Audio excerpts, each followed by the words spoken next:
এদিকে হঠাৎ ক্যান্টনমেন্টে পৌঁছালেন ডক্টর মোহাম্মদ ইউনূস। কি বার্তা দিয়ে এলেন সেনাপ্রধানকে? বড় কিছু ঘটতে চলেছে বাংলাদেশেই।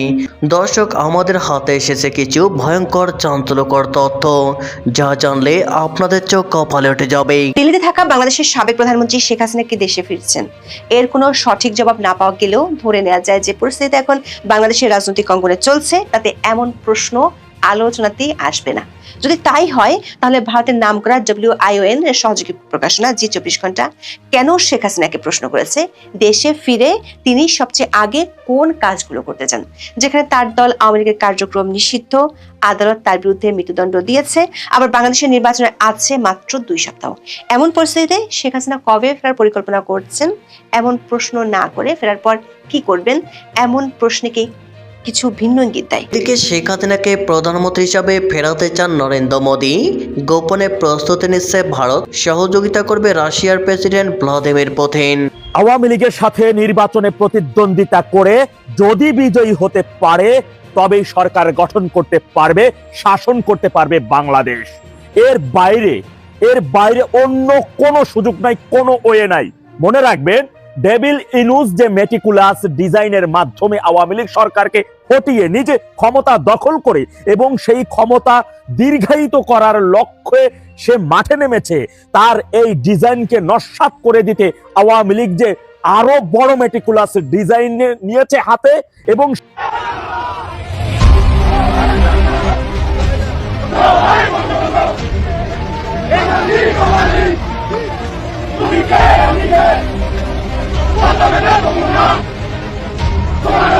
এদিকে হঠাৎ ক্যান্টনমেন্টে পৌঁছালেন ডক্টর ইউনূস। কি বার্তা দিয়ে এলেন সেনাপ্রধানকে? বড় কিছু ঘটতে চলেছে বাংলাদেশেই। ত্রয়োদশ সংসদ নির্বাচন ও গণভোট বাংলাদেশের গণতন্ত্রের ভবিষ্যতের জন্য গুরুত্বপূর্ণ সন্ধিক্ষণ। ভোট অবাধ ও সুষ্ঠু ও গ্রহণযোগ্য করতে সশস্ত্র বাহিনীকে সর্বোচ্চ সতর্কতার নির্দেশ দিয়েছেন প্রধান উপদেষ্টা ডক্টর মোহাম্মদ ইউনূস। পরে তদারকি সরকারের প্রেস সচিব শফিকুল আলম সাংবাদিক সম্মেলন করেন। সাংবাদিক সম্মেলনে তিনি বলেন, এই নির্বাচনের গুরুত্ব অতীতের যে কোনো সময়ের চেয়ে অনেক বেশি গুরুত্বপূর্ণ। প্রধান উপদেষ্টা প্রফেসর ডক্টর মোহাম্মদ ইউনূস বলেছেন, আগামী 12 ফেব্রুয়ারি অনুষ্ঠিতব্য গণভোট ও ত্রয়োদশ জাতীয় সংসদ নির্বাচন বাংলাদেশের গণতান্ত্রিক ভবিষ্যতের জন্য একটি অত্যন্ত গুরুত্বপূর্ণ সন্ধিক্ষণ। এই সংবেদনশীল সময়ে অবাধ, সুষ্ঠু, নিরপেক্ষ, উৎসবমুখর পরিবেশ নিশ্চিত করতে বাংলাদেশের সশস্ত্র বাহিনীর ভূমিকা অত্যন্ত গুরুত্বপূর্ণ।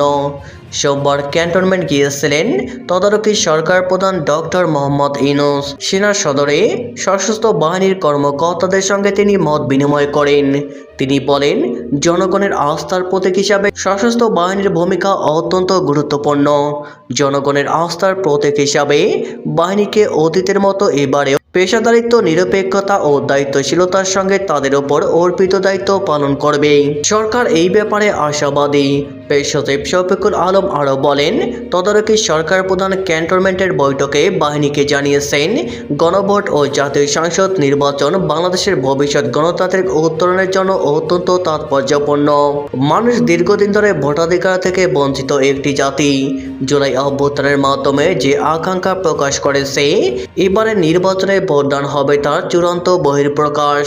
প্রেস সচিব জানান, তদারকি সরকার প্রধান ডক্টর মোহাম্মদ ইউনূস বাহিনীকে বলেছেন, গণভোটের মাধ্যমে মানুষ যেন ভবিষ্যৎ রাষ্ট্র ব্যবস্থা নির্মাণে তাদের মতামত ব্যক্ত করবেন, তেমন সংসদ নির্বাচনের মাধ্যমে তারা সেই মতামত বাস্তবায়নের জন্য যোগ্য প্রতিনিধি নির্বাচন করবেন। তাই এবারে নির্বাচন বাকি নির্বাচনের থেকে আরও বেশি গুরুত্বপূর্ণ। প্রশ্ন হলো, ভোটের আগে হঠাৎ ক্যান্টনমেন্টে হাজিরা দিলেন তদারকি সরকার প্রধান। 12 ফেব্রুয়ারি ভোট যাতে না হয় তার জন্য, নাকি বাহিনী যাতে ভোটের দিন নিরপেক্ষ ভূমিকা পালন করে সেই নির্দেশ দিতেই তিনি উত্তরপাড়া গিয়েছিলেন? দুটোর একটা সঠিক নয়। আসলে ভোটের দিন গণভোট নিয়ে বাহিনীর তীব্র আপত্তি রয়েছে। বাহিনী বুঝে গিয়েছে ইউনূসের মতলবটা কি। ডক্টর ইউনূস চাইছে ভোটের দিন গণভোট করে সংবিধান বাতিল করে ইউনূস সরকার আরো কিছুদিন ক্ষমতায় থেকে যেতে চাইছে। তিনি চাইছে ক্ষমতায় থেকে যাওয়ার মেয়াদ আরো বাড়িয়ে নিতে। তখন হয়তো বিপ্লবের একটা জাতীয় সরকারও গঠন করা হতে পারে। ভোটের আগে সেনাবাহিনীর মন বোঝার জন্যই যে উত্তরপাড়ায় তদারকি সরকার প্রধানের যাওয়া তা নিয়ে কোনো প্রান্তেই কোনো সন্দেহ নেই। সূত্রের খবর, 12 ফেব্রুয়ারির জন্য সেনাবাহিনী কী পরিকল্পনা নিয়েছে সেটা জানার খুব প্রয়োজন ছিল তদারকি সরকার প্রধানের। বাহিনী যে এখন তার পাশে নেই সেই ব্যাপারে তিনি নিশ্চিত। ফলে ভোটের দিন জেনারেল ওয়াকারের ইনুস যদি নিরপেক্ষ ভূমিকা পালন করে তাহলে ওই দিনই শেষ হবে ইনুসের অধ্যায়। সেনাবাহিনীর ভিতরে একটা বড় অংশের মধ্যে কিন্তু 12 ফেব্রুয়ারি ভোট নিয়ে চূড়ান্ত অনিশ্চয়তা রয়েছে। জেনারেল ওয়াকার চাইছেন বাংলাদেশে একটি নির্বাচিত সরকার ক্ষমতায় আসীন হোক। তারা সেই সরকারের হাতে ক্ষমতা হস্তান্তর করে ব্যারাকে ফিরে যাবে। এখন সব পক্ষের নজরে 12 ফেব্রুয়ারি নির্বাচন। এদিকে শেখ হাসিনাকে প্রধানমন্ত্রী হিসাবে ফেরাতে চান নরেন্দ্র মোদী। গোপনে প্রস্তুতি নিচ্ছে ভারত। সহযোগিতা করবে রাশিয়ার প্রেসিডেন্ট ভ্লাদিমির পুতিন।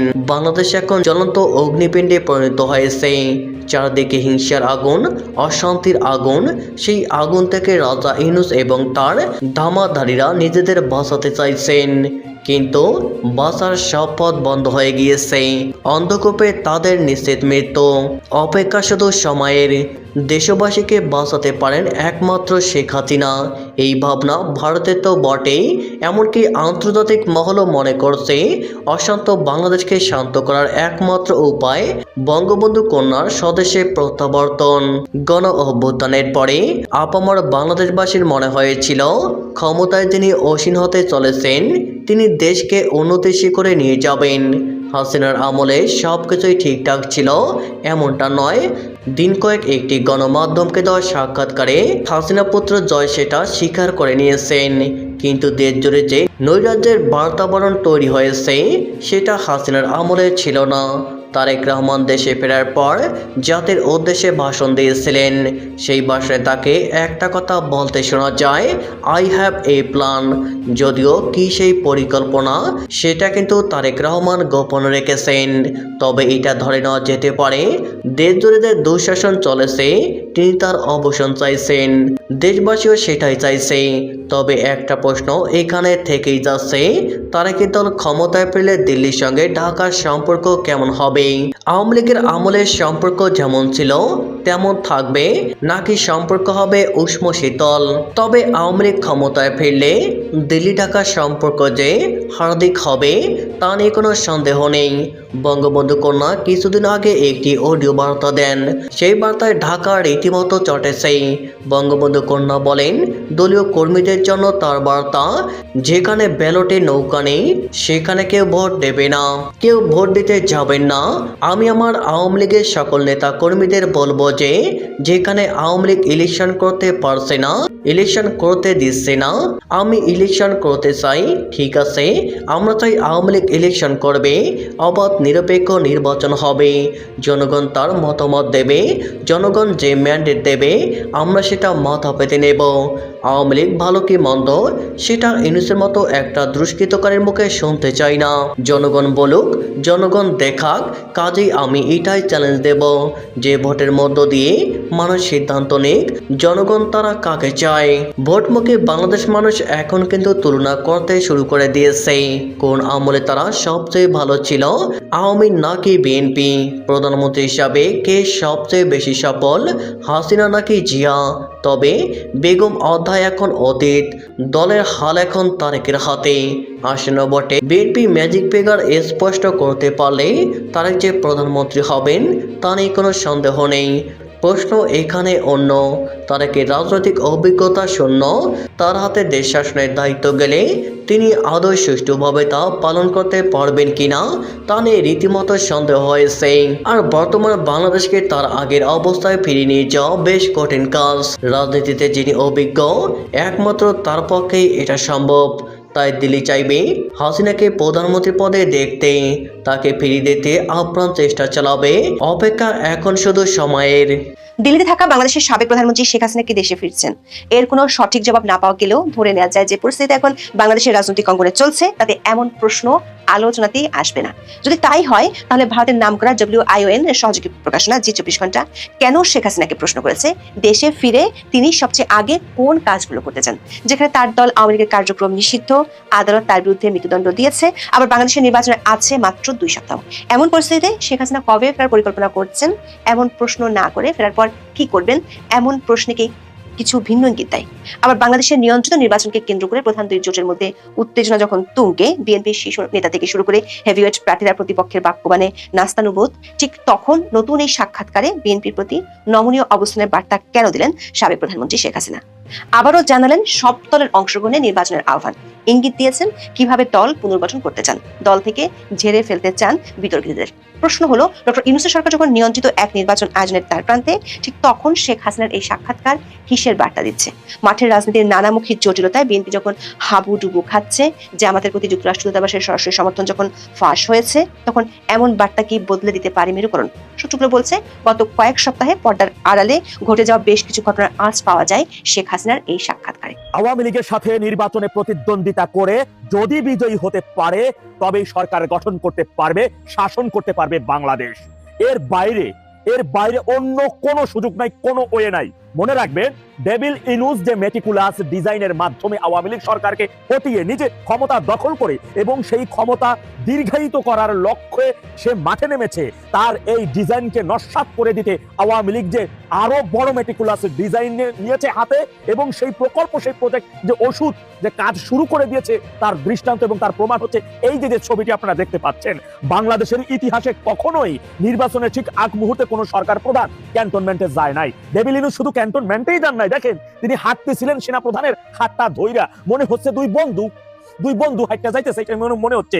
এইটা দ্বারা তিনি মূলত চাচ্ছেন যে সে খুব ভালো কইরা জানেন এই মুহূর্তে কোন দেশ ডেভিল ইনুসকে এখন পর্যন্ত রিসিভ করতে চায় নাই, বা তার যে সেফ এক্সিটের বিষয়গুলো, এগুলো এখন পর্যন্ত তিনি কোনোভাবে পাকাপোক্ত করতে পারেন নাই। তার স্পেসিফিকলি তার যে সেফ এক্সিট, এটি এখন সেনা প্রধানই তাকে একটু হয়তো বা করতে পারেন। সেই কারণেই নানা নাতি বাবা আব্বেটার মতো একটু হাতে ধরে হাঁটতেছে, কিন্তু সুযোগ নাই। ওয়াকার যদি চায়ও তাকে সেফ এক্সিট দিতে, তার কোনো সুযোগ নাই।